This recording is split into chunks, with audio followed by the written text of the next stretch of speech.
What's up? What's up? What's up? It is I, the Chinky I, Mario 1031, coming back to you once again for the Tuesday after. I do admit it is now Wednesday, December 11th, and your boy ain't got over his cold yet. You can hear in his voice right now. Look at this. You see this right here? You think I sound? I sound horrible. I sound like a rap rabbit mess. But you know what? I don't care. I'm here. Your boy also fell asleep early yesterday, but I gotta shoot. I gotta shoot. I gotta try to know what I'm doing. I don't feel it. You can hear my voice right now. It sounds like a rabbit mess. But guess what? I just don't care. I'll bring y'all the news for the NFL, and this is what I'm here to do. All right. First of all, we're here to talk about the Lions, the Bears, the Packers, and the Vikings playoff chances. Again, the NFC North so tight, so confusing. The win division will definitely win the playoff race. We're here to talk about the Patriots' amazing comeback, 2 touchdowns. You think Brady needed 2 minutes again to score one? Why would you give Brady 2 minutes to score two? That's what happened again. And we're going to talk about Denver's chances, and we're going to talk about that all NFC AFC playoff shot hopefuls. But okay, and we're going to get the highest and lowlights of Michigan State and Ohio State, and we're going to get into that SEC now new title game. But for first offhand, we're going to stop off in the NFL. The Detroit Lions and the Philadelphia Eagles. Man, was it a snowy mess out. So snowy, it snowed 5 inches during the game. Yeah, and 4 inches beforehand. Yeah, I gotta remember Michigan because that's no so Dion. It make it out. Made another one yesterday. I was delayed for that one too. 2 minutes. See, 2 minutes. But anyways, um, but no, the snowy field in Philly.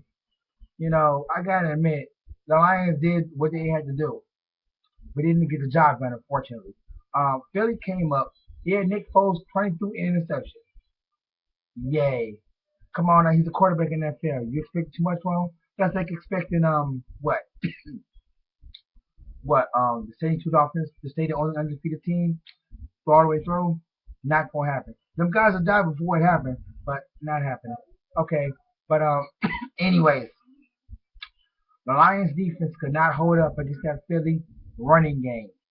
I admit it took snow. I admit it was in Philly, but it's that Philly running game. I admit the whiteout helped too. The Lions defense feel flat again. Man, Detroit, y'all need some help. Well, though, I do admit y'all still own the tiebreaker, but it's coming closer and closer. 3 games left for everybody in the NFC North. We're gonna see how it boils down. Now we're gonna talk about the Bears and their stomping of the Dallas Cowboys on Monday Night Football. Yeah, it was lovely. Eight possessions, 8 scores. I admit the ninth one was only a kneel down, but seriously, come on, really? It would have been a perfect time. But 8 possessions, 8 scores. You don't see the Bears do that often. I'm still worried about that defense. The defense showed signs and holes in the running game again. But you know what? The Bears play Cleveland next week, and the Lions play the Ravens next week. So they flip flop again. Bears on Sunday, Lions on Monday, and we're gonna find out who will be the leader in NFC North. But don't count out the Packers yet because they actually won with Matt Flynn. Aaron Rodgers is not close to coming back again. Matt Flynn did the job. I'm surprised my own self because Matt Flynn does more wonders. And they beat the Atlanta Falcons. The Atlanta who? The Dirty Birds ain't been dirty all year. But, they still got a bomb offense and the defense sucks again. Excuse me. So the Packers pulled through at a cold Lambeau Field. That's probably why they won. It was cold. It was 9 degrees. It was frigid. If y'all seen beer cans, well, they built with ice and everything. But enough for all that. And the Minnesota Vikings, don't count them out yet either. No AP, however, but they can still play spoilers. They can still win the NFC North. They're not mathematically out of it yet. I gotta admit, with Matt Castles, who needs Christian Ponder? Truthfully, I'm trying to look up the score here. I have to give me a minute. I usually have everything together. I don't have it together this week. I've been kind of sick and all that craziness this week. See, I really, really have to excuse me. But the Vikings, although they did lose to the Ravens, they are still not mathematically out of it yet because of winning the Lions. Well, we got to see how that's going to play out because I really don't know how that's going to play out yet. It's going to be a fun NFC North. Meanwhile, the Sunday night game, the Carolina Panthers, New Orleans Saints. Well, the Who That Saints finally showed up.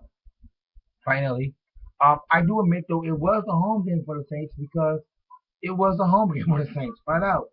The New Orleans Saints played the best football I've seen them play all year round, and they beat the Carolina Panthers. Now, I do admit this. The NFC North, I'm gonna go back to the NFC North for a minute. To make the playoffs in the NFC North, you must. Keyword is must. MUST. Win the division. Because the Saints are what? Saints are what 8-3. They're leading their division. The Panthers are what 8-4. They're leading their division. Or I'm sorry, Saints are what 8-4. I'm sorry. Saints are 10-3. They're leading the division. The Panthers are 9-4. They don't look at there's no slowdown them guys. And the 49ers are 9-4. To make the playoffs, you must win the division. You get an NFC North team, you must win the division. Okay, we're gonna start off the AFC bandwagon for a minute. NFC bandwagon for a minute. Instead of the AFC bandwagon. Brady, who? I admit, you lose Gronkowski, you have an issue. I'm not gonna tell no lie there. You lose Gronkowski, yeah, you have a big major issue right now.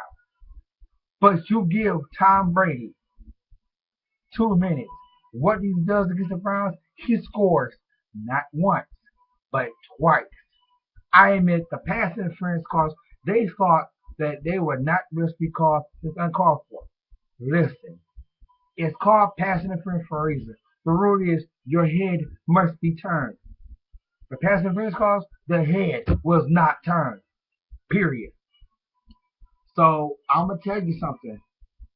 You think I'm gonna say this. Also, we don't jump to the Broncos right now. Before I even say this, the Broncos did their thing again. Man, I tell you, this AFC is gonna come hard and correct.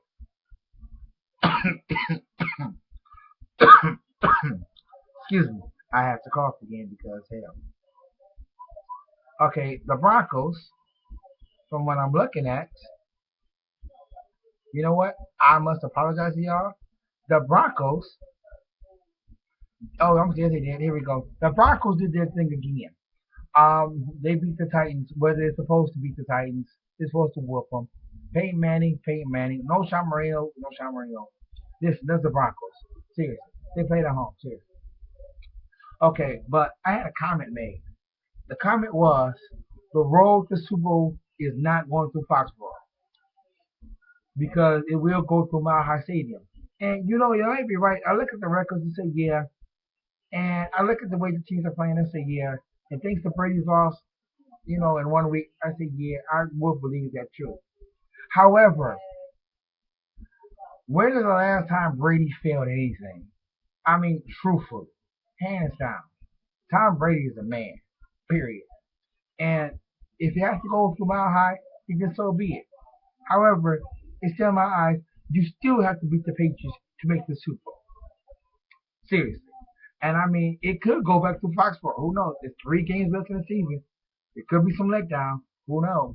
But the road to the Super Bowl will go through New Orleans. Not New Orleans Saints. The New England Patriots. And that's how it's going to be. And that's how I'm sticking to it. Why? Because Brady has proven that without a well-known wide receiver, guys have stepped up. The defense has stepped up. And Brady has proven himself to be a well-rounded quarterback. Peyton Manning has too. Don't get me wrong. But Brady has more of a showmanship in him than Peyton Manning. And that's why I believe that the road to Super Bowl will go through New England. Now, if the defense is up for New England, then we got a problem. But this is my comment. It will go through New England. I don't care if it's played in Foxborough. I don't care if it's played in the Mile High Stadium. That's how it's going to be. Period. All right, we're going to step off the NFL for a minute because we already know the rest of the NFL teams ain't nothing. We're going to talk about the massive mayhem that's called the final year of the BCS. I don't even like to touch about college football, but it's the college championship games that I like to touch about. First of all, give it up to Florida State. Although they may not have the guy going to the soon to be highest trophy winner, I forgot his name, James Winston, uh, for championship game. Give it up to Florida State, seriously, because Florida State did something that nobody else did. They went perfect. Thank you. I'll say that. However, Florida State's number one. Auburn is the new number two.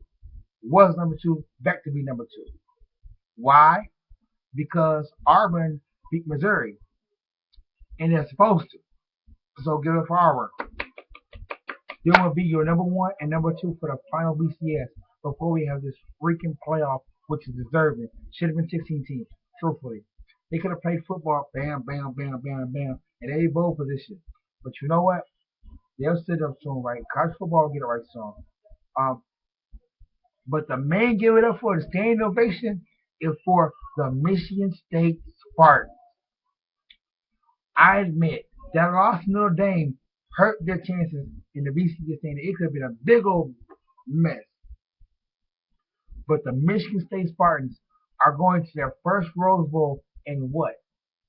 Almost 30 years. I know last time I heard it, the last time they went was 1987. And it's now 2013. Almost 30 years. That's something you could say that, we'll put it like this. The Michigan State Spartans have been to Rose Bowl much faster than Detroit Lions in the Super Bowl. Yes, I went there. But so my idiot week goes out to all you Michigan State Spartan haters, and all you Ohio State lovers. Why? Okay, I admit you bring in Urban Meyer, guy from Florida, goes Coastal Gators to national titles, comes into Ohio State. What is the first 2 years? Goes undefeated. So you actually think that, yeah, Ohio State's got a chance. But they counted out the MSU Spartans who put the slack on the Michigan Wolverines. The slack on mostly all these teams, truthfully, in the Big Ten. And you thought that Ohio State was going to run all over them? Get serious. Michigan State did something that impressed me so much that nobody else could do, that Michigan couldn't do. They stopped Ohio State, truthfully. And that's something publicly I would say. If you stop the Ohio State Buckeyes, you put a stomping on the national champion. So maybe next year, State will go perfect and State will win a national title. It's asking a lot, it's telling a lot, but right now, a trip to the 100th annual Rose Bowl, the Spartans will face, Stanford, I believe. I don't care who they face, another team like them. And truthfully, it's going to be a barn burner. And truthfully, I do wish I want to be at that game. But your boy is in Michigan, not in California. But who knows how that plays out? I might do a video shoot in front of the Pasadena Rose Bowl. Who knows? We'll talk about that later. In meantime, I'm gonna tell you the truth. I'm still not over my cold yet. You might be a couple more Wednesday shows, but next week we'll try to do it again on Tuesday. Oh, before I go, there's something I felt like to mention. I want to mention to Paul George of the Indiana Pacers. He did something that Rasheed Wallace couldn't do. He talked to say Kevin Durant was the hardest guy he ever checked. And he backed it up as the Pacers whooped the Miami Heat. And I mean totally put the moral stumping on the Miami Heat. So Indiana, your new NBA champions this year? Maybe. Well, we gotta see how the Pistons do, because the Pistons have been coming up and coming too. They now hold the 8th spot in the Eastern Conference.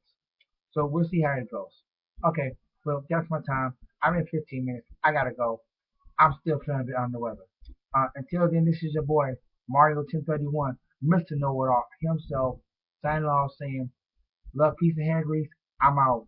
And until then, y'all see me on Tuesday. Peace.